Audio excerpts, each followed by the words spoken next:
Si mi primer idioma es el español, entonces ¿cómo aprendí inglés? I learned English when I was 4 years old at school. I was pretty young when I learned the basics. However, knowing the basics doesn't mean that you'll feel comfortable with it. It wasn't until a couple of years ago that I started feeling comfortable with my English.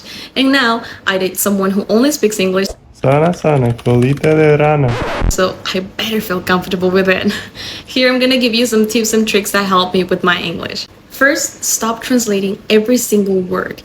When you're translating, your brain gets stuck trying to find the exact same word in your language instead of using the vocabulary that you already know to understand the idea of the sentence or to use different words to express what you want. Vocabulary is very important. If you feel like you don't know many words, I would recommend you to start learning vocabulary through context. How can you do that? You can watch movies, shows, or videos about a specific topic.